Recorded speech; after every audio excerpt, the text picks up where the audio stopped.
Look, it's a flood! It's a flood. It's flooding! Get away! Quick, we need to get to higher ground! Open the floodgates.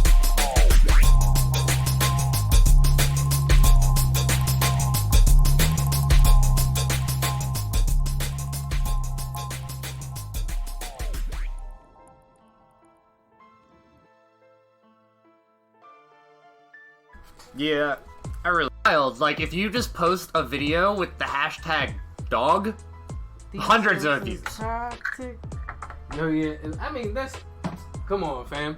That's how it's always been. You just watch those views level rise up and crash through. This is Doc And Ziggy with the Flood. Keep your death threats to 140 characters or less. This is the show where we try to take what's been streaming Trending. and give it some meaning. Some context so we... Nope, I'm not gonna keep doing that. Alright, No. that's fine. Nope. Streaming with some meaning. What's good? What's cracking? That was all off the cuff, everybody. What's No cap. checking in with the folks, with the viewers. I hope you guys have been good. I've been alright. You know, we've been good here over at Casa de Cannon. I mean, I had a wedding yesterday. Not to, A like, wedding? attend, but Right. to, I like, was getting work. ready to say, what do you mean you had a wedding yesterday? You know, just another one of them. I told the DJ, I was joking with the DJ, I was like, yeah, at my first wedding, you're totally doing it. Hey, but we already have a DJ, though. Shout out to DJ Jam. God, I know so many Checking DJs, in it's with the ridiculous. Yo, fair. It's always good to network, you know, keep a decent You clientele. know how people are like, they have like a family pastor? Yeah. We have a family DJ. It's my brother Michael's best I friend said, from high yeah, school. like my family has family pastors. And he DJ'd Nigga, what my era dad's do you wedding, live or in? no, he DJ'd my sister's wedding, my mom's wedding, and my dad's wedding. Damn. I mean, look, y'all keeping the man in business, that's for damn sure. He's actually someone we might want to reach out. He's definitely plugged into the Baltimore thing. Crazy, like, oh, damn. I guess, well, I got that shit on video, right? Yeah, you got it on video, alright. Shout out to Bowie Cat.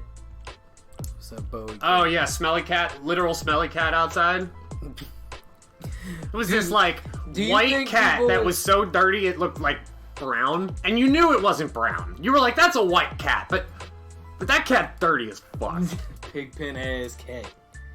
What you doing out here with your dirty ass pigpen ass cat?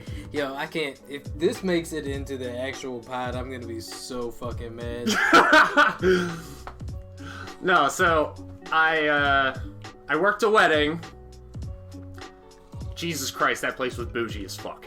Damn. I was getting like lost in this labyrinthine country club. It was on Gibson Island. Not like in the Gibson Island area. It was on Gibson Island. Did you have Which to is take a boat to get to this shit? Is there a bridge to get to Gibson? Yeah, there was like a bridge that okay. with like a guard, like it was let Sherwood you know Fort. I've never been to Gibson Yeah, Island. no, I never had been either. Yeah. But the wedding was like literally 20 feet from the water. Damn. It was gorgeous. Damn. And they didn't have oysters this time. I was a little disappointed. Oh yeah, because you was balling out on the oysters at your last time. Oh, that you buddy, worked so at. many oysters. Like legit a dozen oysters. What's up? And they had them left over. And I was just like, I don't even eat oysters like that, but I'm happy for you though. They had all the fixings. They had lemon. I'm happy They for had you. Old Bay. They had hot sauce. Oh man, it was so good. Damn. So good. Damn. I miss working weddings for like that, but then I also kind of don't miss weddings for like the 2.5 hours of just me unnecessarily dressed up with nothing to do. Yeah, just standing there like. And I told you what working a shrimp wedding for me is cocktail? actually Can like. I take your plate? Can I take your plate? I've worked catering jobs before. You ain't gotta explain this shit to me. I know It's exactly different. how this shit. While you're working, I don't have anything to do. That's why I like being the bartender, right? Because all you had to do is pour drinks. Hey, do you know how to make a Shirley Temple? Can you make a virgin Shirley Temple? Yeah, sure. Who the fuck is still drinking Shirley Temples? How old are you? Like, Maybe they're in recovery, asshole. Ah, wow, you gotta do that. You gotta do that? You gotta make me that guy? Wow, look at you, big man. Virtue signaling and shit. Woo! You know me, I have to overcompensate for my delegation. I'm out.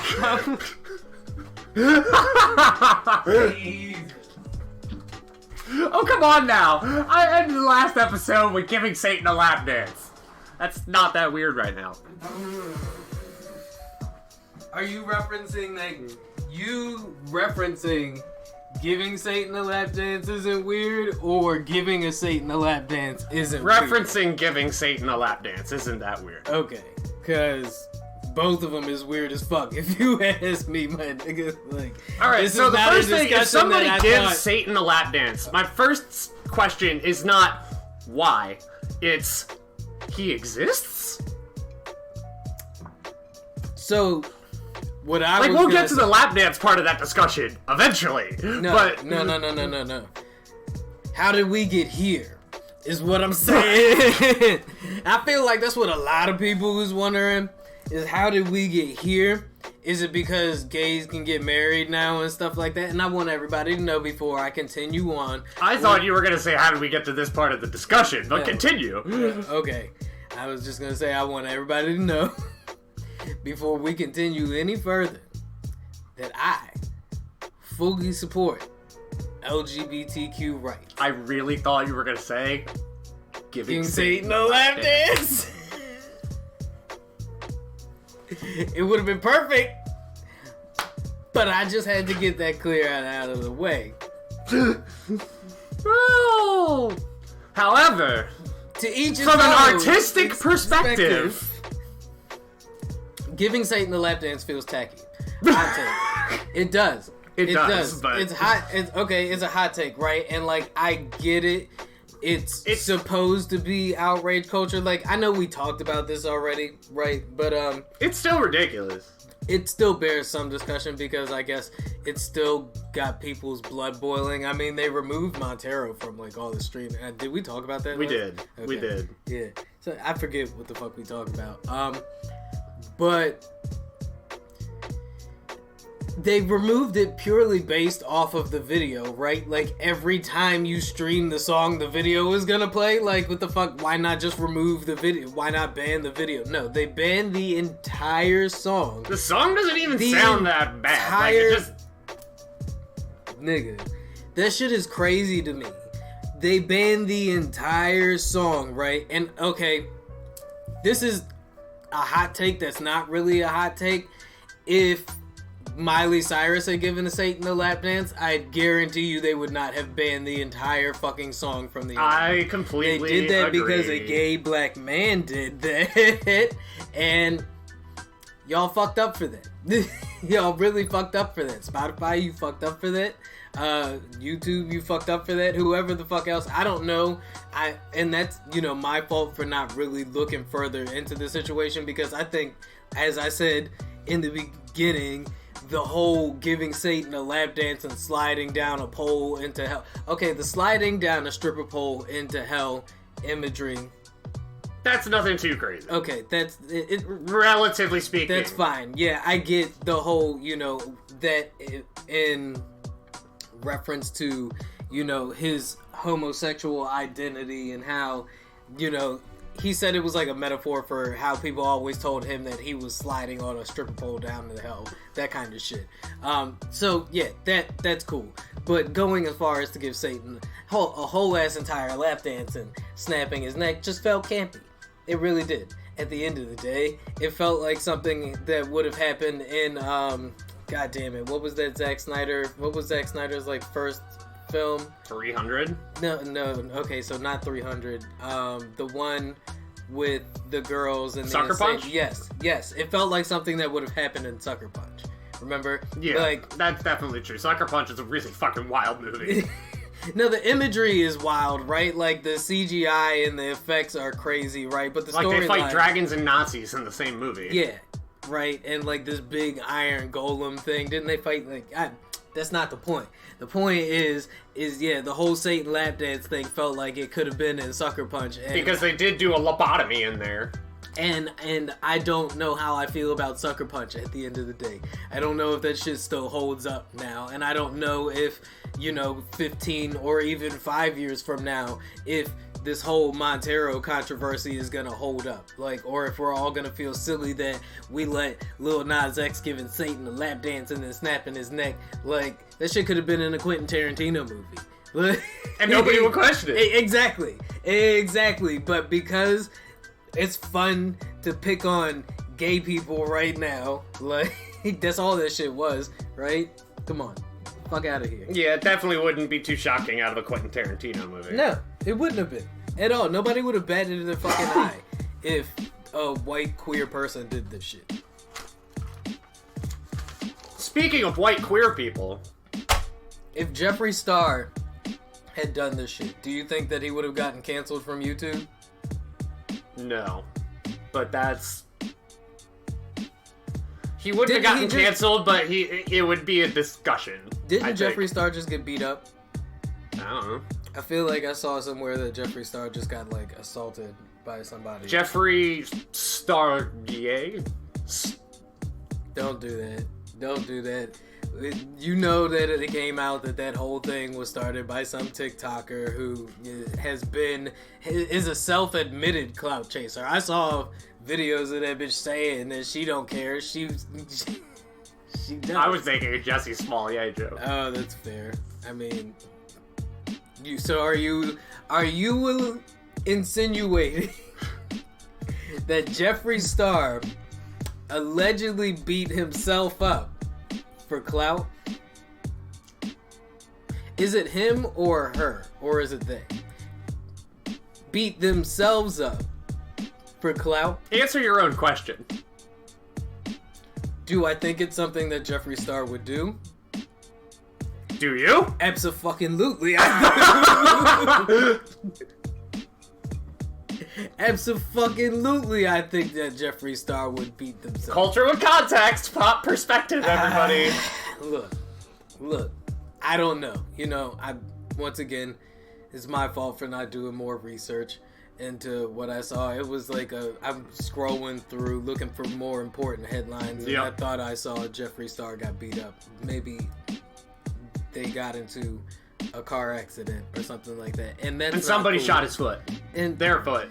Wow, so now you're making fun of Meg Thee Stallion and black women's victimization in the United States. Real cool. Real cool, buddy. Alright, that's a nice comeback for the recovery joke earlier. You got it. I'm glad you feel proud of yourself. Once again, virtue signaling as a white man. As a tall white man. Over here making fun of black women. I would just walk away now. What the fuck is wrong with you? I hope you're proud of yourself, white man. God, it's so easy for you to invoke white guilt on me. So easy. Oh man, that shit is not funny. No, it's really not. You know what else isn't funny, but is really, in a bittersweet way, justifying? They gonna put that motherfucker under the jail. It's like, I mean, we don't know if they gonna put him under the jail yet. Pat Robertson thinks they should. They did find him guilty on all three charges. Sorry, not sorry. Nope. Deal with it, nerd. Fuck out of here. Nah, he don't deserve to be called a nerd. I've been calling a nigga a rat fucker all week, but I don't even think rats deserve that. Dumpster person? Garbage person? Slime ball. Nah, I can't even do that. Shout out to Young Thug and all the slime. Like, it's not. This motherfucker is just... Okay. So, I call it bittersweet, right? Because at the end of the day, I don't want this to be some kind of empty-handed gesture. You know what I mean? I don't want it to fall empty-handed. We're still waiting on the sentencing, right? Or at least at this point, I'm waiting on the sentencing. Can look into it on break and cue y'all into if there are any updates. But at the moment, all they're saying is, yeah, they're gonna punish him in some sort of way for the crimes committed. Hope so. And that's good. I heard something. That's good, though, right? It seems, for the moment in perspective, that's good. George Floyd's death, his murder, will not go unjustified. Yes. Right? Or without justice. I mean, LeBron tweeted out accountability. Yes. So, yes. Is it... And that is what all these protests were for, right? And here's a question. Legitimate question. Who have you noticed is saying justice versus who is saying accountability? I was going to say, Tariq Nasheed said, this proves protest work. It doesn't prove that the justice system works. It doesn't prove that your Congress works. It proves that protest work. Because had it not been for the youth and their protest, there would have been no accountability. And as much as you guys can shame Tariq Nasheed all you want, I'm not saying I completely agree with everything Tariq Nasheed says either, right? He's not fucking wrong about that in the slightest. It's what got Breonna Taylor's killers convicted. And I thought he was let off. Oh, what? We might have to, yeah. Dan. Yeah, Breonna Taylor was let off because that was the other thing everybody was flipping about. Was that? Okay, I'm a little, so edit that whole part out. But to keep it a band with you, I also agree with Maxine Waters, even though I kind of wish she would have kept this comment to herself, right? Where she was like, we need to go harder. Because we do. Because if we just calm down now, like it's the Obama complex, right? We got Obama and everybody got complacent and Obama just did, the smooth shit. And he was still out there on a sneaky link tip.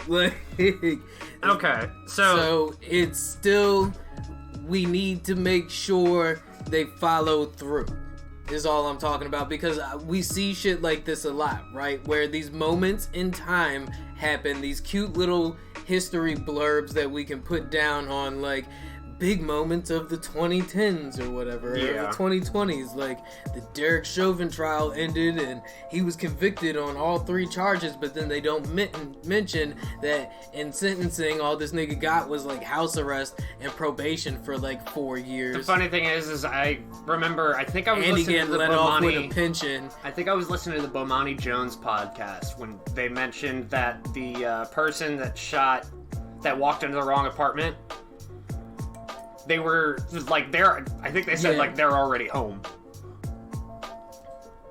Oh, I believe it. They're out on bail or good behavior and shit like that.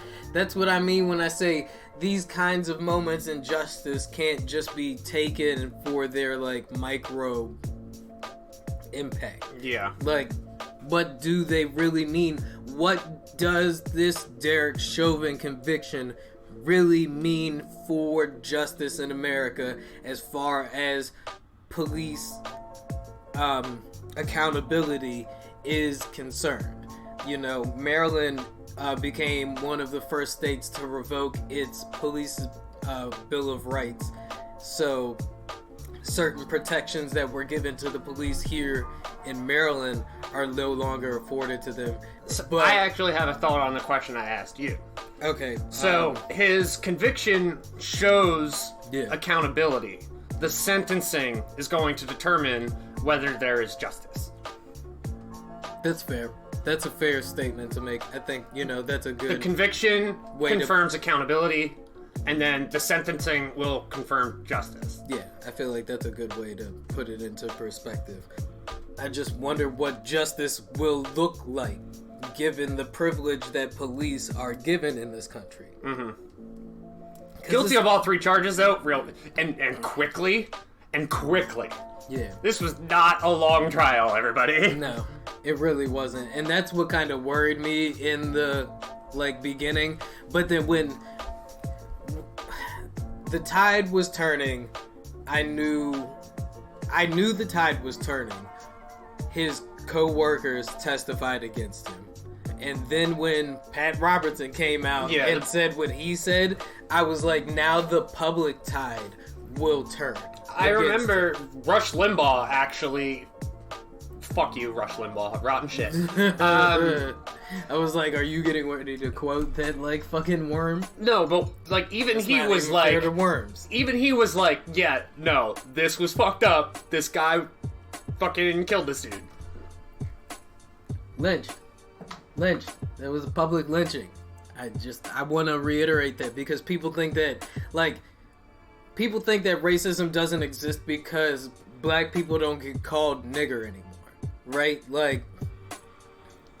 Black people don't get publicly strung from trees and shit anymore, so racism doesn't exist. No, it's still it exists in many forms.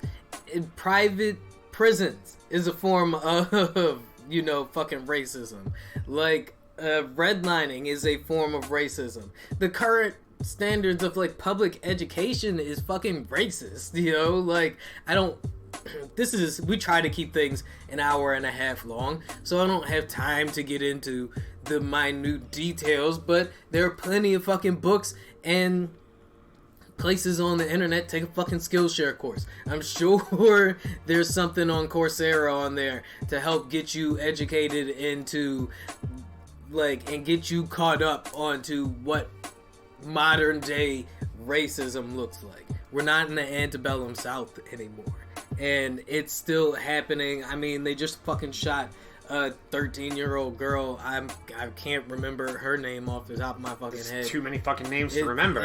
Yeah, if we made a t-shirt, it would have to be a XXL shirt that only Big Pun could wear at this point. Rest in peace. Fat Joe. Fat Joe's not even fat anymore. That's right. He has lost a lot of weight. I'm just... Well done, Fat Joe. And I guess, well done, America. I'm pleased, but I'm not surprised. I'm not ecstatic. I'm waiting to see what this really is. Because I remember as soon as I heard about it, which was 10 minutes after it happened, I immediately messaged you, and I was like, how do you feel right now? What did I say to you? You basically said, kind of ambivalent. Exactly what the fuck I said just now. Exactly what the fuck I said just now, because it doesn't really, I don't know. I don't want to be negative, right? I'm personally, I'm in a state in my life where I'm trying to practice gratitude and I'm trying to ground myself every day, right? So I can manifest my blessings. But I'm wondering what kind of blessings this judgment will bring for people of color in this country. What does Joe Biden's presidency mean for racial equality and the leveling of the class playing field in this country? Because currently, right after, conveniently, right after the conviction came out, so did a approval ratings poll for Joe Biden, and it's at 61%, conveniently, after all of that. So that's good, because he's doing all right. How far are we into his presidency at this point? Almost a little over 3 months. So we're way past the 100-day mark, though. No, we're not. No, we're not past the 100. Oh, wait. We're coming up on the 100-day mark. Okay. So I think it'll be April 30th. What's the day? Oh, April 25th. So 5 days. Yeah. So if the math is correct, because, hey, we're not mathletes here. But look at this man. I know I'm close. Speak for yourself. I did pretty good. No, so like 5 days Excuse away. me, I'm really good at doing the math of 8,000 minus 2,400. It's 5,600. I've been hit by many a Mobius the Frost Monarch. So, what you're trying to tell me is because you play Magic, you're good at math. That was actually Yu-Gi-Oh, but yes. And on that note... Doing combat math with blood-hearted zombies? Jesus Christ. And on that note, we'll be back at you guys in a bit. Break!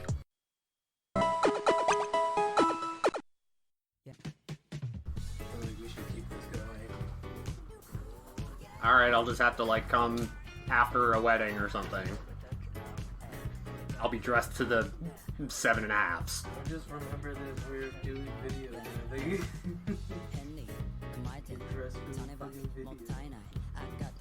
I shaved a little bit before we got started. I did my hair a little bit. A little bit. That's why I'm wearing it. Do you want to talk some Marvel or do you want to talk some spectacle? Let's talk some spectacle for a minute. Alright, so Logan Paul on June 5th is going to be fighting Floyd Mayweather. God damn it, you set me up. Oh, yeah. So we've talked about this already. It's confirmed, though. bit, Now, right. you want to know the major stat thing? Like, the qualifying thing for the fight. Floyd must be under 160 pounds, Yeah. and Yep. Logan Paul must be under 190. How much is Logan currently? Do we know? I don't know. Okay, so hold on. I mean, he'll be lucky to land a punch. Logan Paul weighs... Oh my god, why? Why is it in metric? Jesus fuck, man. 82 kilograms. Who wants to do the math? Since we were fucking talking about math. Hey, Google, This is why nobody, how much is 82 kilograms in pounds? That's why nobody uses Bing. 1 gram is equal to 0.002. Bitch, that's not what he asked you. How many kilograms are in a pound? No, see, now this 1 would... pound is equivalent to 0.454 kilograms. So now you're gonna... I'm not doing the math on this. I don't give a fuck. Fuck you, Logan Paul. I don't care how much that nigga weighs that much. He needs a 30-pound advantage on Floyd. He'll still be lucky to hit. It's like, if he hits him once, he'll be lucky. You know what's crazy is they have his height in like imperial units, like it says 6 feet 2 inches, right? But then his weight is in metric. Like, what the fuck kind of bullshit is that? I don't know. It has nothing Fuck to do you, with what Internet. we're talking Fuck you, about. Logan Paul. Okay, it's not important. What's important here is that this fight is actually fucking happening. Actually happening. It's gonna be on Showtime. I can't. And it's gonna be on Showtime? Yup. Man, fuck this whole thing, son. Fuck this whole thing, son. I don't understand why this is happening. What fucking weird Thanos snapped universe are we existing in the moment? Fucking everybody's bent out of shape because a gay dude snapped Satan's neck. And like, that's what okay. And now we have a YouTube star fighting arguably the greatest boxer of all time. Not of all time, but of the current, like, generation, right? All Like, time is... Sugar Ray Robinson. Alright, I don't have a good answer to that. I mean, Oh, for real? I mean, I don't know boxing like that. I would just say Ali arguably because one of, yeah, or Muhammad Ali, right? Yeah, because there's 2 Sugar Rays. There's Sugar Ray Leonard and then there's Sugar Ray Robinson. Mhm. And I'm pretty sure it's Sugar Ray Robinson. I was confident at first, but then you know how when you think about things too long, you're like, no, wait, is that it? Or was it Tuesday? But this is wild, yo. No. I really hope they at least have Snoop Dogg again commentated. Well, of course you know Snoop Dogg. Okay, so I want Snoop Dogg and Pete Davidson. Yeah, I want Snoop Dogg and Pete Davidson to commentate? Yeah. To Are you host gonna have a this real together. person in there to like guide them? And Joe Rogan, right? Snoop Dogg, Pete Davidson, Joe Rogan. There's not gonna be enough time for them all to talk if you throw a fourth in there. There's barely enough as it is right now. Kevin Hart. Oh lord. Those are the 4 people that I would want narrating this entire. Jalen Rose. There we go. No, not. Oh, well, I mean, okay, so Jalen Rose would be a good one, right? Damn it. All right. Anyway, back to your usually scheduled Mike Tirico. program. Let's just get Mike Tirico. No. He does golf. He does football. Like, This all just feels like something out of a really bad like SNL sketch. Speaking of SNL, did you see that Elon Musk was the host of no, he's going SNL? to be the host. Yeah. Oh, so that hasn't happened yet? Yeah, Okay, he's I going thought to be it the had host on happened. May 8th with Miley Cyrus as the musical guest. And Speaking of cringe humor, yeah, because do we think Elon Musk is funny enough to host SNL? do we think that... Well, do you think he can practice enough to be funny? Do you think he can design a robot that looks just like him, that is Okay. funny? Okay, so my whole thing with this is I saw the Joe Rogan interview, and there were like maybe 4 interesting parts that totaled up to maybe like 15 minutes of actually interesting time, and you know, so that's really all the hosts get on SNL. So it's possible that Elon may be cringely funny enough to stand out for 15 minutes. Well, or to I mean, he's not doing his own material either. No, of course not. Like, Of they're course- definitely going to but have writers That for it. doesn't mean that it still won't be bad, right? That's like, fair. who's the dude that did The Room? Oh, God. I don't know. What is his name? Did again? they have him on SNL? No, but my point is that's how I feel like this could be, right? Like, Elon could be so cringy that it's hilarious, or he could just be cringy. I feel like this is a taste run for letting fucking Mark Zuckerberg host SNL. And I don't feel like, how far off do you think? Okay, if Jake Paul is getting ready to fight Logan if Logan Paul is getting ready to fight Floyd Mayweather, how far off do you think we are from Mark Zuckerberg hosting SNL? God, when you put it like that.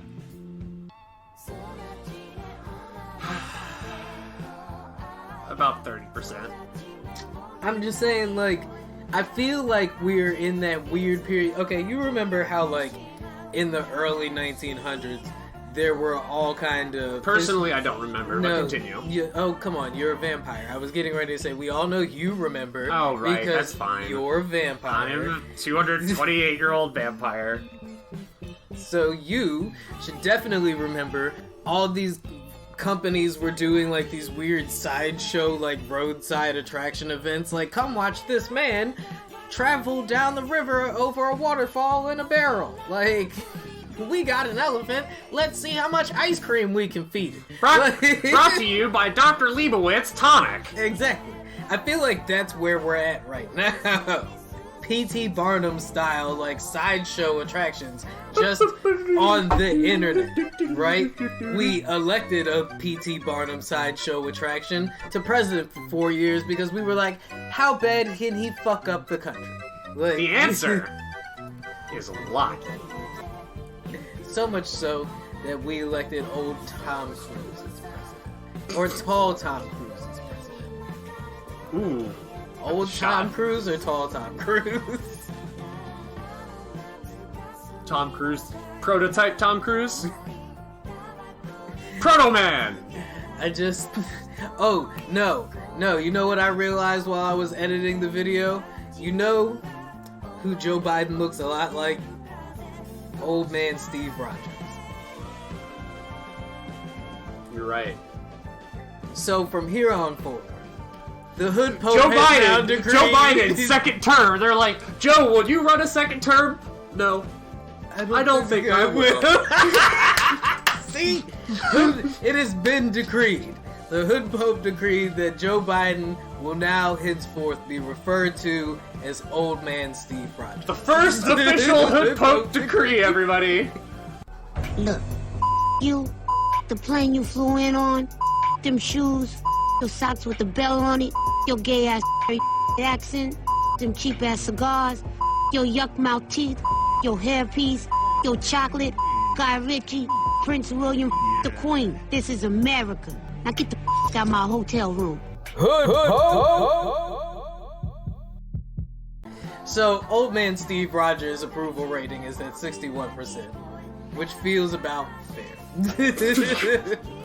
Like, okay. That's how I feel about Captain America as a superhero. A solid 61% approval rating. I never really cared about Captain America to begin with. Marvel did a good job at making me care a little bit more about Captain America. Am I fully invested in old man Steve Rogers and the job he does? About 61%.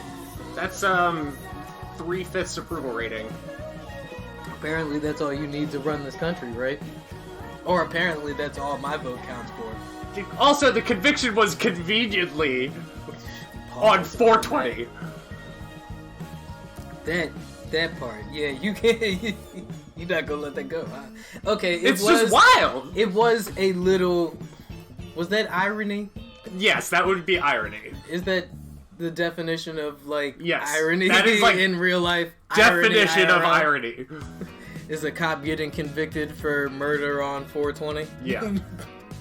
No, I think it would have been fully ironic if Derek Chauvin had been arrested for, trafficking marijuana on 420. Yeah. That would have been, which I'm sure happened, but it wasn't as monumental at the moment because, fuck Just Derek anything Chauvin. monumental happening on 420, I'm pretty sure would be hilarious. That involves policing of some kind. Honestly, I don't think policing fuck up of just some kind. anything ridiculous that happens on 420, I think would be considered as hilarious because So they would you be think- like, "Oh, he was high. Oh, she was high." So you think 420 just makes it like a national Florida Man Day?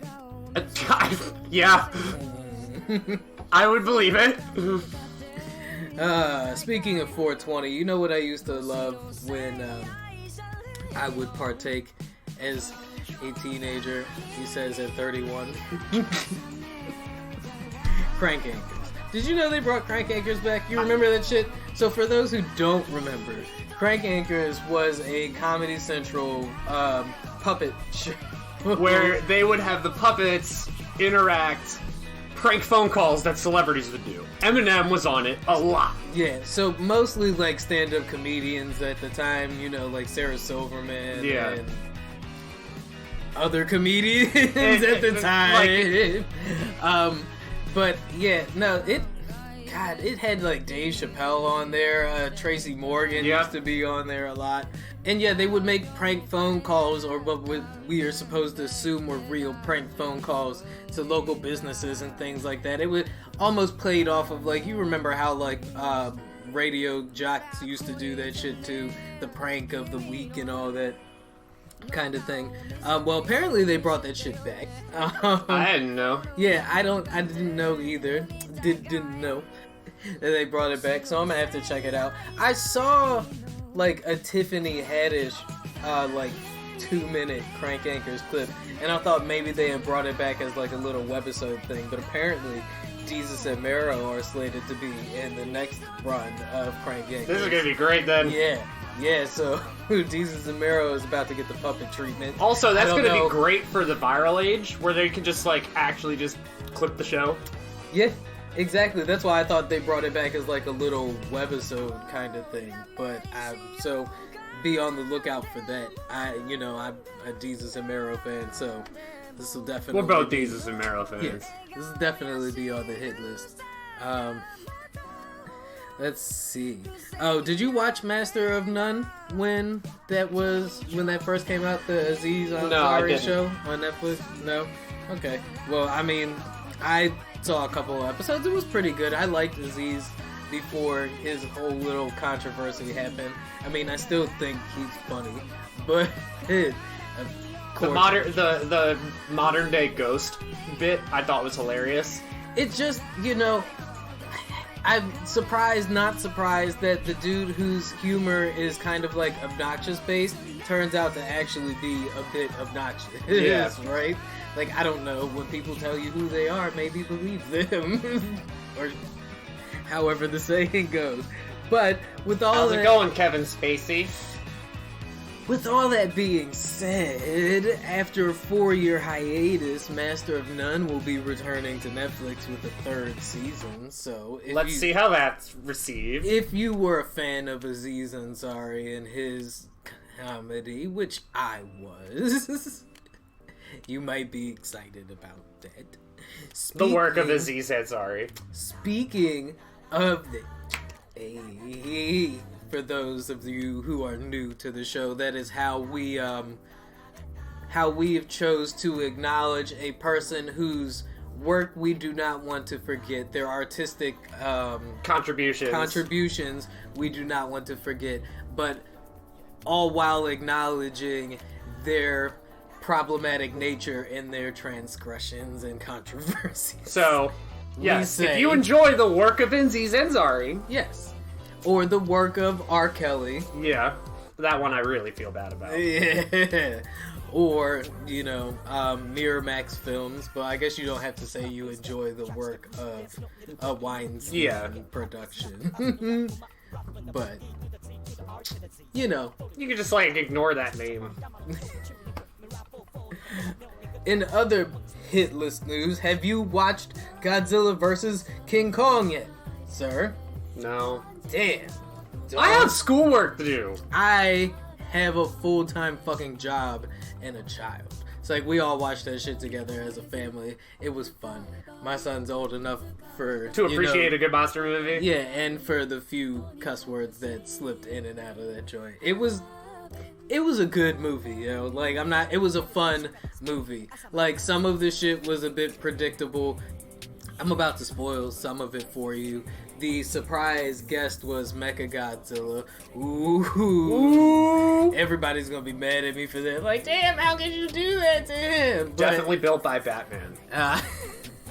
There was a whole discussion that they had. It was it was Batman staring out the window, seeing Godzilla just destroy everybody and destroy the whole city. Yeah. And the caption was, "Batman with prep time, huh?" And I say, well, it's a proxy argument. And then everybody was like, "Dad, we didn't tag you because we knew you would say it's a proxy argument." I'm just like, "He'd build Mecha-Godzilla. Bat-Godzilla." And they're like, "What if it's not big enough?" He'd make it bigger. I don't know. Now I feel like you're calling this nigga Tony Stark, because Tony Stark would definitely... Okay. Here's where I say Tony would build Mecha-Godzilla before Batman. Because Batman Tony would go to tech first. Yeah, Tony would have been built Mecha-Godzilla the second they said giant radioactive lizard, right? Tony's like, got you, alright. But Batman already built it, because what if there was? Do you remember the episode of the Justice League where all of his what if they all triggered at once? No, I don't remember that. Yeah, Batman had plans in place for if any single one of the Justice League members went rogue. Yeah, that would completely incapacitate them, and they all worked. Yeah. They all worked. Okay, now I think I'm starting to remember this episode. So then Batman had to, somebody triggered them from Batman somehow. And then Batman had to... Okay, so Mr. I have a solution for every problem didn't have a solution for what happens if all of his solutions go rogue. But then he did fix it. But it took him time, right? So, in defense of my argument, in that time it takes Batman to figure out that his solutions have all gone rogue, Tony would have already built Mecha-Godzilla and taken out Godzilla. But we're not talking about fighting Godzilla, we're talking about it fighting the Justice League, and he won, technically. He won on accident. We won on accident. No, we were talking about who would have built giant robot lizard first, and I said Tony. I don't think Batman would think it would need to be a giant robot lizard, but he'd already have something built. Dude, he carries ice missiles on his bat plane because one time he had to freeze the Gotham River. Tony built nano-robots because Thanos snapped half of existence out of Tony also got all of Sokovia killed. Bruce got his parents killed. Don't do that. Because he had to go see a movie. Don't do that. Then you're gonna have to maybe break down the wow, my Irish just stuck out. Then you have to have me break down the psychological aspects of Batman. And I really don't want to have to do that. We'd be here for quite a while. I'd ask you if you had a printer. Either way you cut this argument down, Tony is a better person than Bruce is. A better person? Probably. Maybe. I don't know. Batman has a lot of really weird moments of humanity. That's fair. And do you remember the alcoholic. episode of Justice League? Like a raging alcoholic. Yeah, he's with the world's biggest weapon arsenal. Like, no, but do you remember the episode of Justice League where there was that one person who got like god powers and was able to warp like the world all around them? You mean the Justice League that has a member who dresses up like a bat and built a giant predictive system to control and manipulate all of the super beings on the planet that he existed on? You mean that, Batman? Look, Batman's not a fascist. He's just prepared. Ooh, but Tony's a bad person because he enjoys a little bit of the drink from time to time. No, I'm not saying that. I'm not saying that Tony doesn't have his moments of humanity. Clearly he does. But I'm saying Batman has some, like, really surprising ones. You like Batman named 5 of his albums. Okay. So, you still haven't seen King Kong yet. What about Mortal Kombat? I have not seen Mortal Kombat either. God damn, my nigga. What is wrong with you? I don't have an HBO Max subscription right now. Oh, I'm hurt. Because that shit was so fun. Alright, and for those who are new here, I say fun because, yes, I have some issues with the movie. But that doesn't take away from the fact that I thoroughly enjoyed myself for the full hour and 50-minute runtime. There were parts that got me a little bit emotional, and there were parts that definitely had me sitting on the edge. It's like, no, there were no parts that had me sitting on the edge of my seat. That shit was so predictable. It felt like an early 2000s, like, action movie. Wow. That was satiring, or no, not satiring, that was cosplaying a early 90s action. Like, and I was there for like an ironic XXX? kinda, sorta. Like, it was fan service done right. Ooh, The movie... here's a trivia for you. Okay, In the first scene of XXX, yes. when they break into the concert and he's like flying in on the motorcycle, right? Oh my god. Do you remember what band was playing? Hell the fuck no, I don't remember. Do you know how long it's been? This motherfucker just asked me. It was if Rammstein. I remember... Firefly! How the fuck did you expect me to remember? I didn't. What? When was the last time you watched Triple? About 4 years ago. Wow. What kind of life do you live, my nigga? No. So yeah, no. I would say Mortal Kombat was fan service done right. Right. Like the movie was campy at parts, right? But it wasn't so campy that I felt disgusted and ever wanted to turn the movie off. Right. It felt fun in the way that Shrek feels. Right. It was Shrek, but with blood.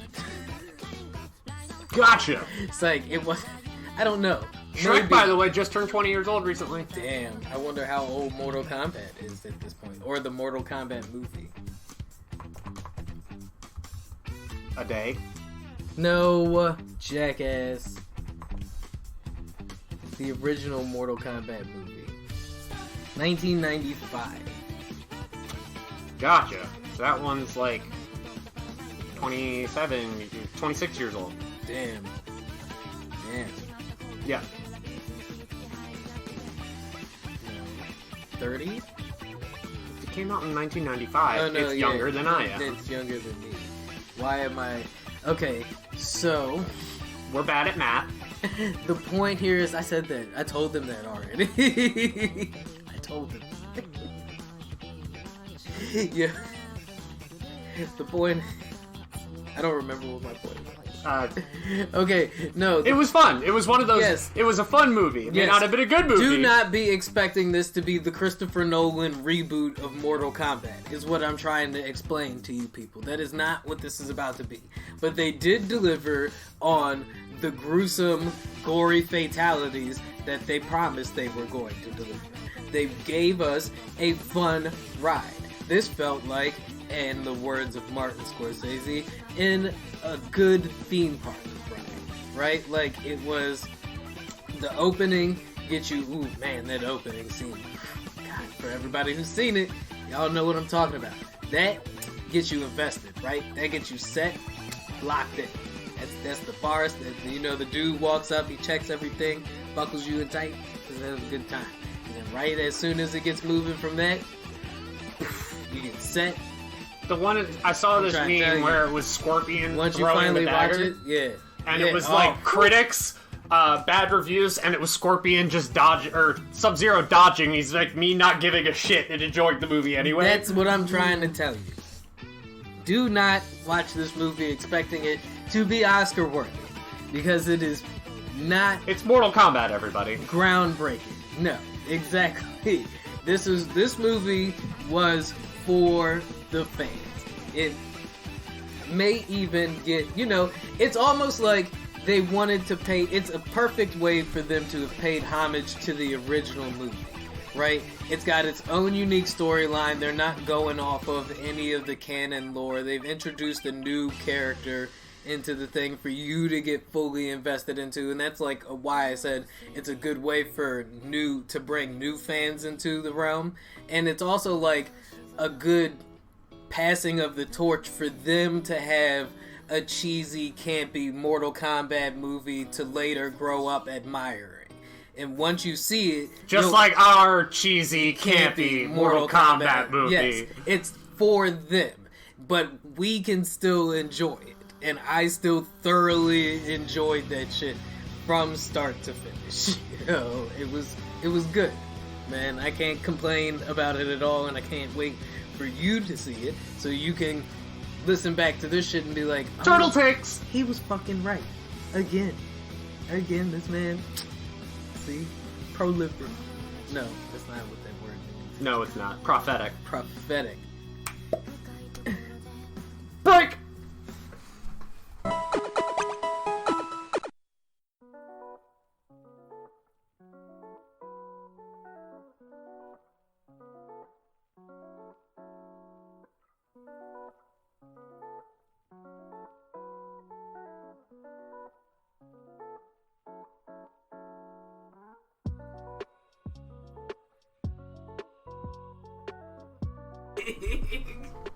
Yeah, they really did call the Jersey Shore cast worse than...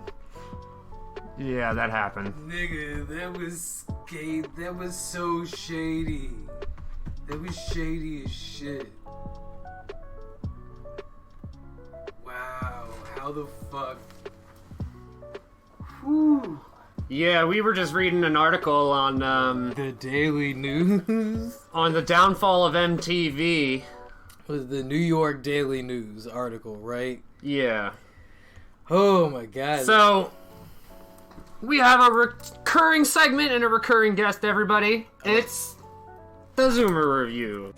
People try to put us to down. Talking about my generation. Hey. Featuring Kellen. Hey, Kellen. We got Kellen logged on here? Yep, we got Hey. Kellen. It's your boy. Well, not really boy, but not really girl either. What's good? I'm back at it again. It's the homie. Is homie a gender neutral term? Yes. Yes. It's the homie. homie. It's the homie. What's up, homie? So I saw this really interesting tweet earlier this week that actually made me want to ask you about. At No Time for Wigs said, I'm watching MTV Vault videos and it's not that hard to emulate the vibe that had going on. They can still play music videos and do older interviews, maybe throw in a few older 90s interviews and music, Hell, they could even record in an authentic film. Look, MTV is a dying brand. They really could have just a larger impact with our generation, and yet they choose to play ridiculousness 24/7. That shit is so terrible, son. They definitely could still make themselves a big part of our generation, especially with the 90s Y2K aesthetic that's popular right now.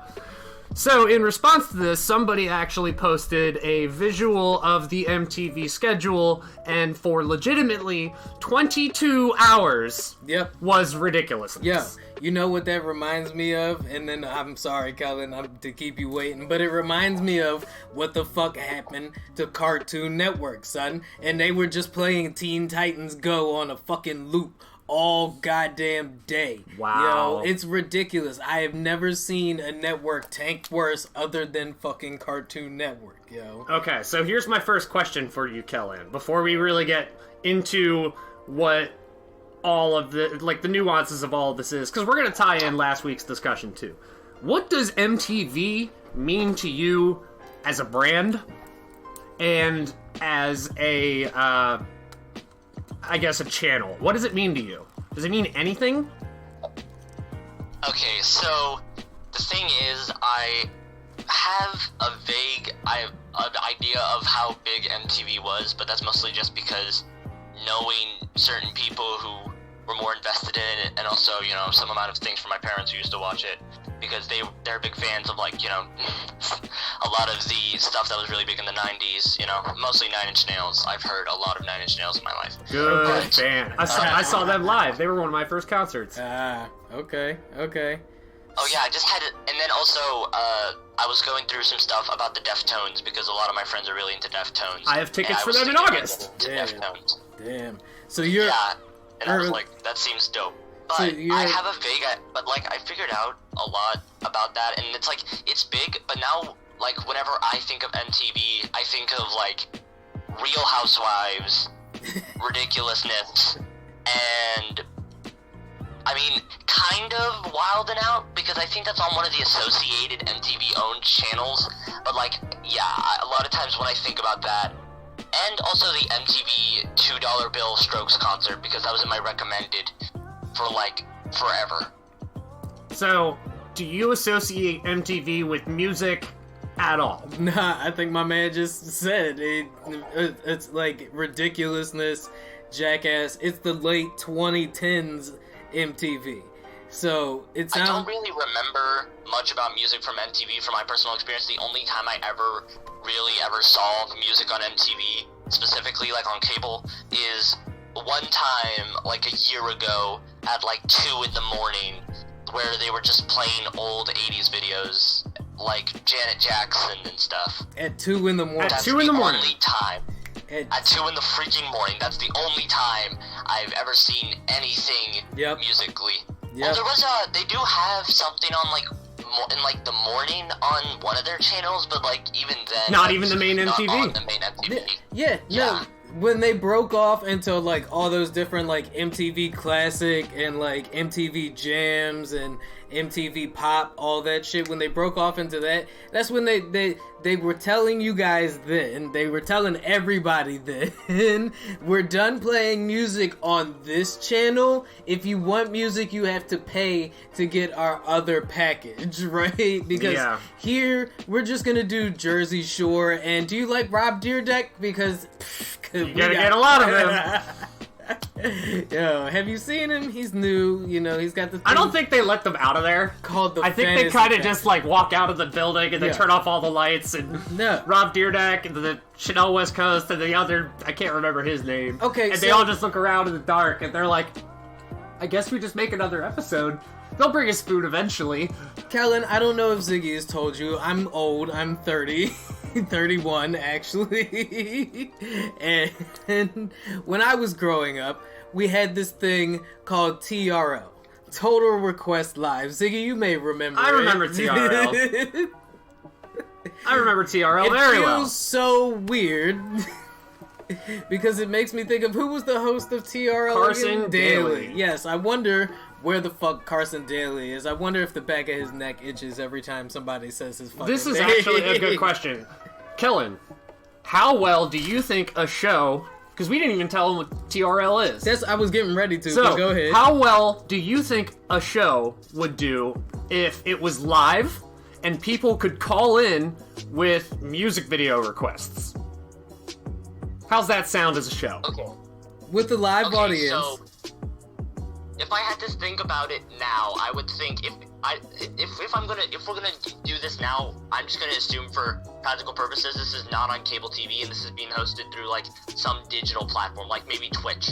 Yes. Or yes. something. Yes. Or No. where copyright would not be as big of a problem. Right. Well, think like a Twitch channel where the top 10 videos of the week are aggregated in like what was it, like a 3-hour show? Yeah. 3-hour long show where you could call in and donate. Or you could even get tickets for the show. You could donate a certain amount of and certain people could show up there and actually sit and watch these music videos live that you guys picked out together. And when you donated, you got to make shout outs to your friends and stuff like that in the middle of the music videos. Does this sound like a pretty good content? I think with Twitch and the way that they have donations set up and with like bits and everything, I think that would work really well on Twitch. However, on cable TV, I just think it's kind of dead in the water because, that ends up more going into cable TV is dying. But, But that was a thing. That was a thing! On cable TV when we were growing up. That was what TRL was. Not just Total Requests Live. Not just a thing, it was the thing. TRL had the same impact on the Billboard charts that TikTok is having on the Billboard charts now. That is a perfect example. That's exactly what it was. I mean, for music at the time, like, if you wanted to be poppin', you had to get your shit on TRL. And to be poppin' in school was to have your shit, like, to be like, yo, I actually made it through the call line and I got on there in the middle of the video. And it wouldn't even be that hard for MTV to do this. They could pull the stuff from TikTok. So, Kellen, if MTV did turn into some form of music television, would it matter? I have a feeling this is where things are going to get divisive, and I'm going to say no. No, it's not going to. I don't think it's going to matter. No, I agree. I feel like, again, plays into my earlier point of, again, cable TV is dying, and it's also very expensive. But even then, people just don't really like, because the thing is, when you're watching cable TV, you have a lot of commercials and stuff, so it's like they play one video, and then there's like 3 minutes of buy our shampoo, and then it's like the next video. Now, so what I if... feel like that would work. Now, what if this was, like, part of a package of Hulu? Like, if MTV, partnered with Hulu. They do have a partnership with Hulu. And then they did, something like TRL as a live show on Hulu. So you're not paying for cable. I don't think it would work on a Hulu type thing. I think the only way this would work is if MTV does its own kind of like streaming service where they exclusively get like music videos first, right? Like you can only run it through the MTV website. Like have them have a website, and you can theoretically be able to generate. It's MTV, right? If they had this done through their website, whereas you can watch this for free, then I think that would work. But I don't think this. But yeah, I think that could work. I think it's possible that it could work. But posting the don't know if video it's really first going to matter. on their website. It's kind of like what Vice tried to do with Noisy, right? Like, Vice has the Noisy division, which is like their musical, like where they do artist interviews and artist docuseries and familiar. Yeah. Yep. I watched the Noisy thing for like Brockhampton because I was going through a very big Brockhampton phase when Saturation was like their biggest thing out. Yeah. So you're familiar, but yeah. So that's the only way I feel like MTV could even exist now, because the idea is outdated. We don't need a channel dedicated to music when you've got Spotify, you've got SoundCloud, you've got YouTube, you've got Pandora. For me, the amount of music is almost overwhelming. Sometimes it'd be kind of nice to just be like, look, we already looked through all of this shit for you. This flood of music. That's what Spotify is doing, right? And that's what, like, Vivo does. Like, there's a whole Vivo app, which is nothing but music videos. They have the YouTube music video game on lock right now. Yeah. So, it's like, what do you need an MTV for? So, Kellen, do you agree with that tweet's take? Okay, so I'm going to say I can vaguely agree with it because I have seen the 90s and Y2K aesthetics are both very big, and people are definitely, especially because a lot of those people are now growing up and wanting to go back to their youth. And You I don't can say. See, and I can definitely see like the appeal in it, but like I think I agree with the whole I don't really know if it's as important now, but I have a feeling that there should be something like MTV that they could do now, like again run this through Twitch, because I have a feeling that could work, and I have a feeling that would work, especially for that specific demographic, you know, the like 18 through 45, which is like always the big number in entertainment, especially now. But like I think that would work.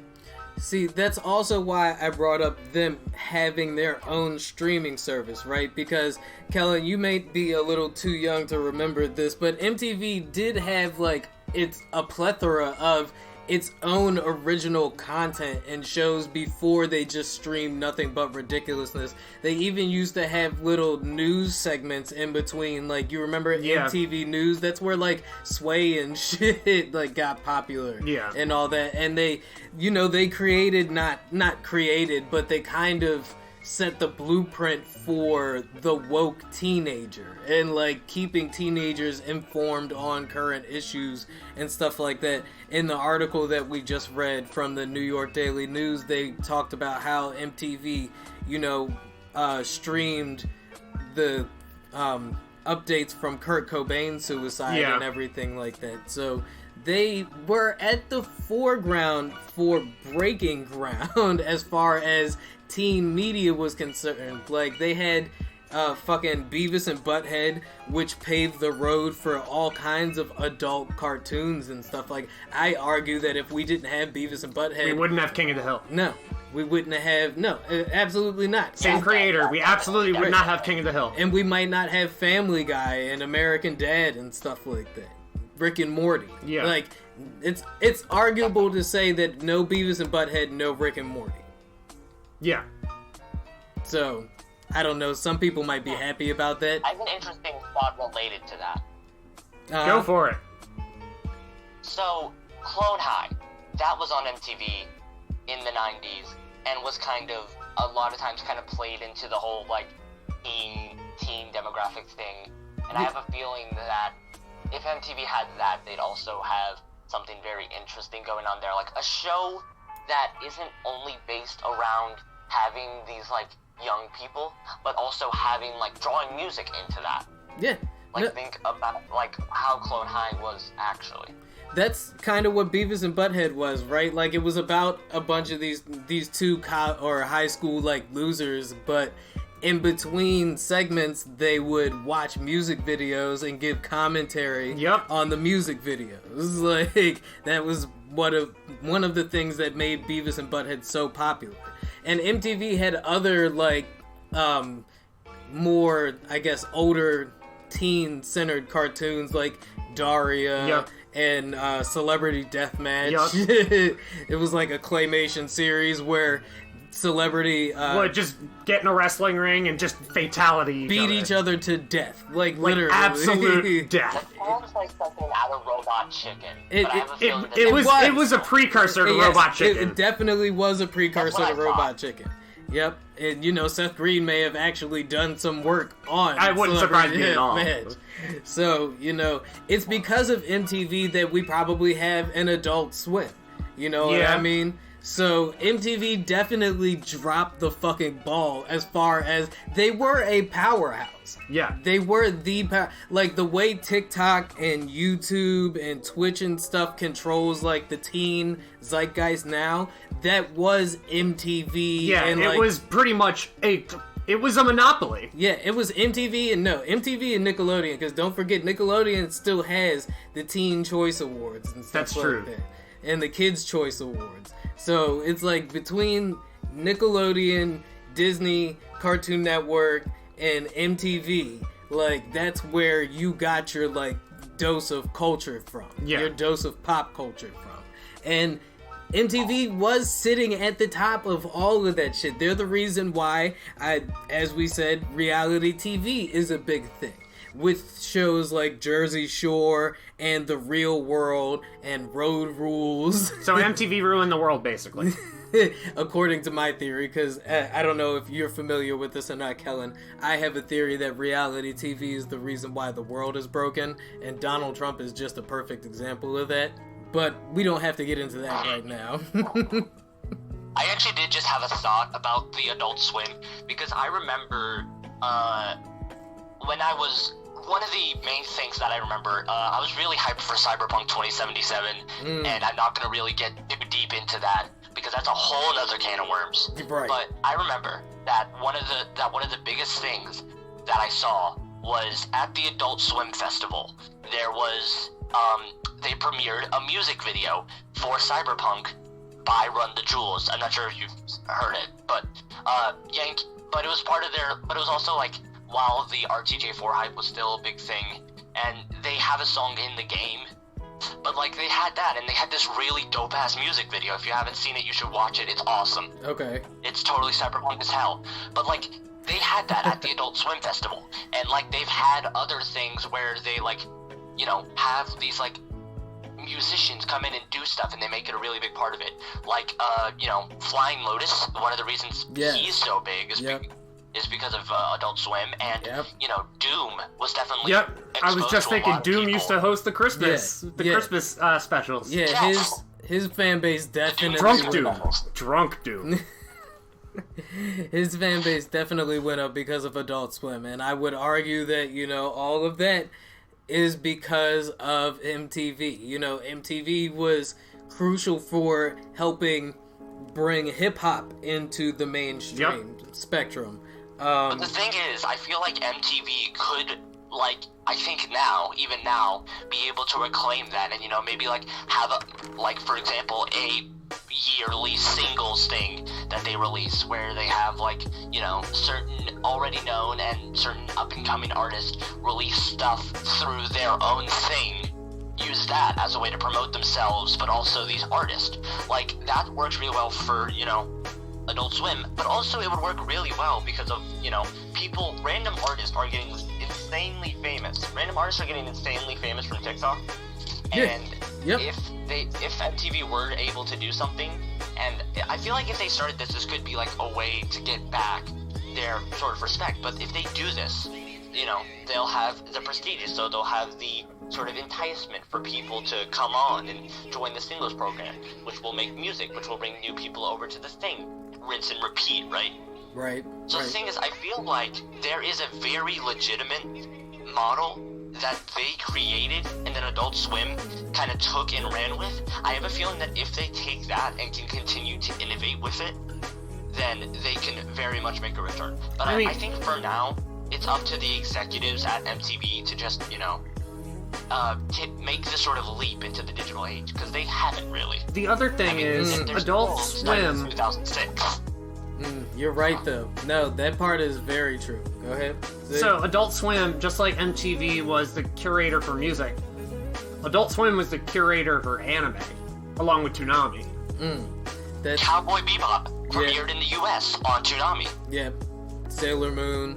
Rurouni Kenshin, Dragon Ball Z. Show. Yeah, I mean, it Samurai is... Champloo. All of that stuff was on Toonami and Adult Swim. Yeah, no, you're right, and Kellen is absolutely right. MTV really has dropped the ball as far as innovation is concerned. That's the problem. It has been no innovation, and that's why they leaned on Rob Dyrdek and fantasy factory and ridiculousness because they don't know how to move forward. And like, it's, to me, like, don't forget Jackass. It's as simple as they don't even play Jackass anymore like that, man. They really could have packaged the MTV aesthetic in an app, right? In a music app, a streaming app, right? Like a music, they could have done the whole Spotify thing. Think about how many like classic rock music videos and stuff MTV owned the rights to, that they could have charged people like a monthly subscription to access, or like not just that, but like stream music on. Like they could have been a music streaming service that also offered original content that you could stream, like they had going, but they dropped the ball. And they could have been groundbreaking and at the front of the race like they were, but clearly their eyes were focused on, I don't know, the dollars that they were getting from the Jersey Shore reruns. So dumb. It's sad. I mean, it really is sad. Like I said, I haven't seen a worse tanking of a brand since the Cartoon Network, like the fall of Cartoon Network. Yeah. But even Cartoon Network is making a revival now because they still have decent content. They still have Adult Swim. You know, are going out to watch, and they still have Adult Swim, which is definitely one of the big reasons they're still around. But they also do have decent shows that aren't just Teen Titans Go that people want to watch. The thing is, they're making their revival while I feel like, and they've seen how like effective the digital marketing things can work. Like they've been doing that for a while now. Yeah. And you know, they still play reruns of their shows that everybody actually wants to watch. Like I guess Amazing World of Gumball is a great example. Yeah. You can still catch reruns of that a good amount. So you know, it's not like it's not like if you turn on a Cartoon Network at any time of day, it's only going to be like ridiculousness or Jersey Shore. There's actually some amount of content that will appeal to different artists, that will appeal to like different groups, instead of just people who like to watch other people be assholes. Right, a watered down version of Tosh.0. Yeah. I mean, but there was that time, like I said, on Cartoon Network where all they were playing was The Amazing World of Gumball, Teen Titans Go, and fucking Adventure Time, right? Like, because these companies Adventure Time was the shit, man. Don't just Adventure Time. No, so the thing is we're not dumping like, on the shows individually. We're dumping on the channel for just oversaturating it. Yeah, it's the problem with the radio, right? Yeah, it's the problem with the radio, right? Like, now the radio literally plays the same 10 songs all day long, and then everybody's like, how come nobody listens to the radio anymore? Well, that's why. Exactly. Like, I don't want to hear the same 10 songs every time I get in the car. It's like this weird personal soundtrack that you've designated for me, and I don't even like half these songs. You just got them from TikTok, and I'm tired of it. I really wish there was like, and also like, there's no real good like radio channels for non-pop music and non-hip-hop music. Like, there should be good channels. That's actually regional. That's actually regional. Music. That's actually regional. When I was going to see Rammstein in 2010, Steve and I just were scrolling through the channels because we were out of all the Baltimore range. We found a death metal channel. I mean, that was also 11 years ago. There's a death metal channel? Damn. Well, the thing is New York just has a fuck ton of radio stations.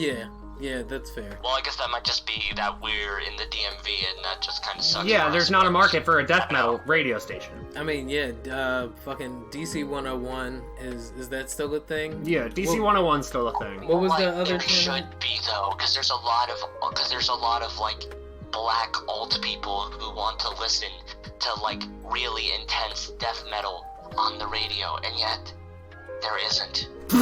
And that's why the reason that streaming services are so popular is because, streaming services fill the gaps for what the radio can't, and the radio, again, is just not really listening to their people. They're just like, what if we just played the same 5 songs that everybody's already heard on TikTok a million times and is kind of sick of? But see, that's exactly the gap that MTV filled for the teen generation in like the 80s and the 90s and the 2000s. Yep. We were tired of hearing the same songs on the radio that we heard in the malls, and MTV brought us those new fresh takes with those new fresh aesthetics, right? And now all they do is Just play rinse and ridiculous. repeat. Rinse and repeat. They used to be groundbreaking. You remember MTV used to cover like spring break and stuff like Yeah. that, and like you would be stuck at home minding your business as a 12-year-old. I'm gonna live vicariously through these drunk college students. Yep, you turn on your TV and then all of a sudden there'd be college drunk students with titties shaking in your face, and you was just like, yeah, man, I can't wait to be on MTV spring break, yo. It used to be, now is, I can't wait for my TikTok dance to go viral. You know what I mean? But I feel like, again, there's also, with that now, there's like TikTok, and there's also things on YouTube that are doing that. Like, for example, there is this one channel, All Gas, No Brakes. Mm-hmm. There's a non-zero chant, y'all have heard of them.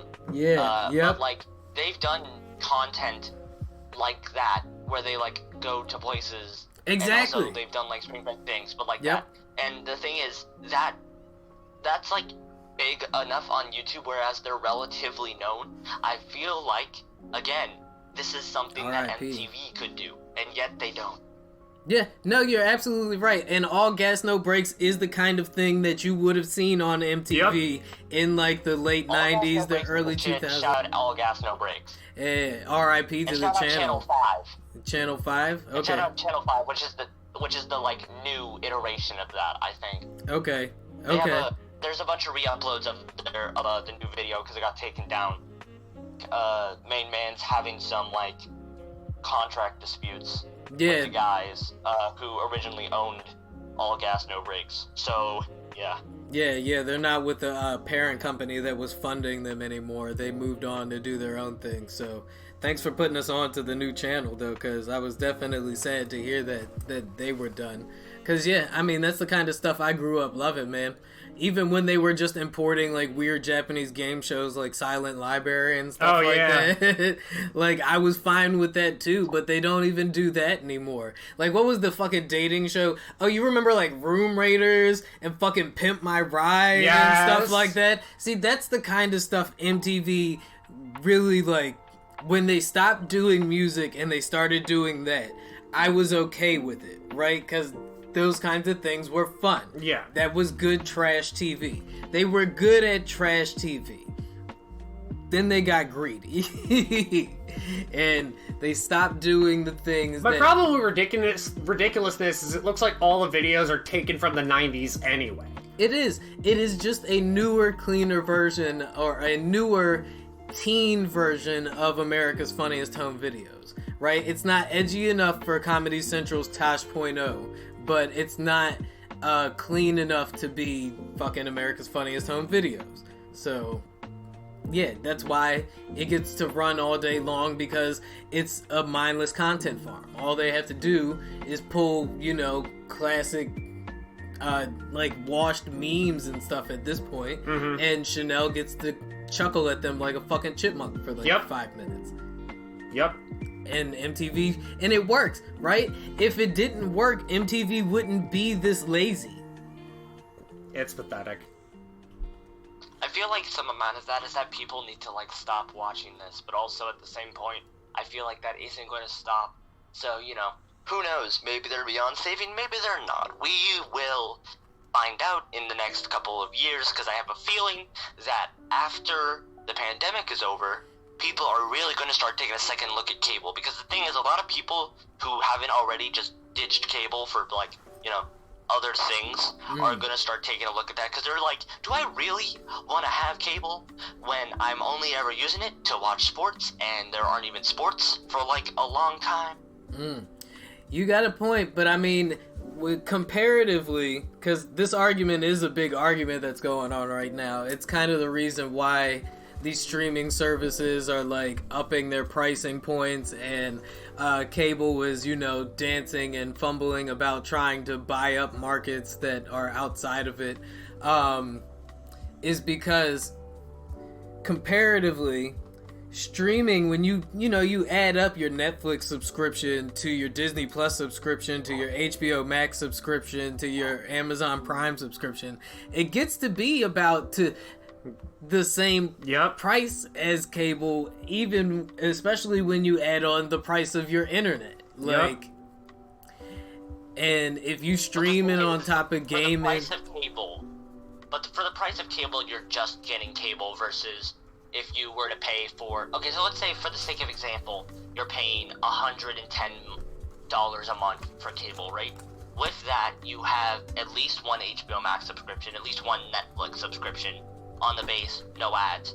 And then you could have your Disney Plus subscription, which comes bundled, which could, come bundled with Hulu or ESPN. Or you could, theoretically just get Hulu on its own, right? Yeah. But the thing is, all of that, and then, your internet, which this $110 is the base for, like, all of the fees and all the dumb shit that they make you pay, not counting your internet. Because counting your internet, it would be closer to, like, $150.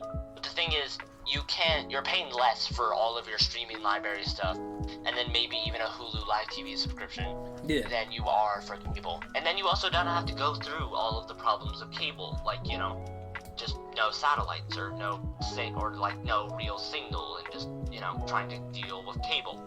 No, I mean, you're definitely right. It is like I said, it's the big secret war that's being had right now in the business sector. And that's why you see Netflix spending so much money to create all this original content.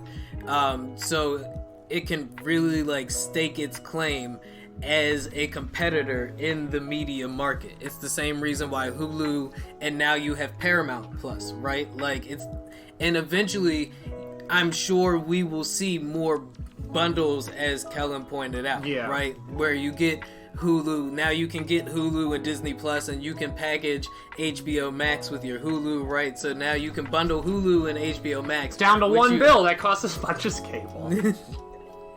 I mean, and then also Hulu has stars and epics, so ultimately I have a feeling that some amount of it is you're paying a little bit less, but also it's just it's still gonna be the same, and you're still getting scammed by big corporations. So it's how good do you, so it's you're getting scammed either way. How good do you want the content to be for when you're losing all your money? Right. I think that's also where the argument is. And to your point, I think it's you have more control over your choice in streaming services versus what your cable provider is giving you. Do you want to watch fucking Ice Road Truckers all day long, or would you rather watch Stranger Things, or scroll aimlessly through whatever Netflix is offering? And comparatively, yes, is the content better on the streaming services? And I think it is. You will find that Netflix, HBO, Disney Plus, and we'll see with Paramount Plus and even Apple streaming services, they're making more compelling TV than what we've seen. Okay, here's my thought. The most interesting the two people who are doing originals the best are, number one, HBO Max, because it's HBO fucking up. Yeah, right. HBO just kind of wins by default. But for second place, I'm gonna have to say I think Hulu ultimately has better originals. How many other, streaming services will do a docu-series on the Wu-Tang Clan? Right. Okay. Yeah, that was really dope. Yeah. So, we gotta wrap it up here, Kellen, but give us your top 3 originals on Hulu that people should be watching. Wu-Tang Clan and American Saga. Okay. It's just absolutely amazing. Can I count stuff that's FX on Hulu? Yeah, man. Yeah, dude. Give us whatever you watching. If we're counting for FX on Hulu, Atlanta is absolutely just amazing. Yep, Atlanta's great. Yes. I'm loving that. They just started filming the next season of that, so I'm excited. Yes, I'm so hyped for that. I don't know if I'm rocking with Childish Gambino as much musically, but Atlanta is one of my favorite shows. And also, I guess I should probably throw in an anime or two. Samurai Champloo is only on Hulu. I couldn't really find it anywhere else. But Samurai Champloo is great. And also Durarara, which is my favorite anime of all time, is, also on there, which is pretty good. That's another thing we have in common. I love that joint, Joe. It's funny, I haven't heard anybody else talk about that shit, but that anime is so good. Durarara? Yeah. You gotta get hit, yo. I love Is that the one with the lizard head? Yeah, no. No, that's Dorohedoro. Oh, okay. Yeah. It's kind of like a slice of life anime, but there's like a magical realism kind of twist. No, it's like, I feel like Durarara is sort of like each episode, or each couple of episodes, there's 3 completely different things happening. And so the first half is setup, and then the second half, everything converges at once and a bunch of things happen, and it's great. Yeah. There's also a very similar thing like it, but it takes place in 1940 Chicago, which is called Bakuno. I have a half-legal copy of it, which I haven't watched yet, but I need to get on that eventually. So if you want to follow me watching through that, check out my Instagram, check out my Twitter, SUNGYINATRA, Sung Yanatra. Hey. And this has been the Zoomer Review. I've been Sung. The other 2 people who are here have been Doc and Ziggy. That's us. You know he's a long-time listener. We can do the rollout like that. Look, my man was quick with the plugs. He ain't even had to tell him, hey, yo, Sung, it's been good. Be safe. Appreciate you. Have a good one. You too, my man.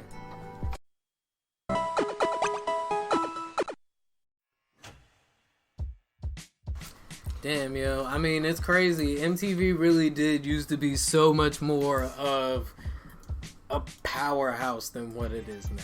Yeah. Like, it's kind of sad. How much of a hold they really could, like, thinking about how much of a hold they really used to have on the culture is crazy. And thinking about where things are headed now, or where things have headed now, like, with Twitter and Facebook and Twitch, TikTok, YouTube, all taking the place of Reddit.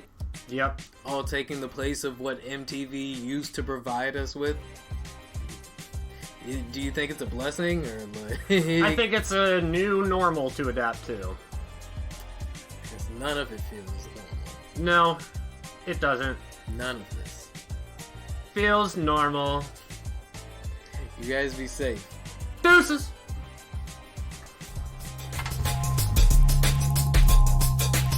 Look, it's a flood! It's flooding! Get away! Quick, we need to get to higher ground! Open the floodgates!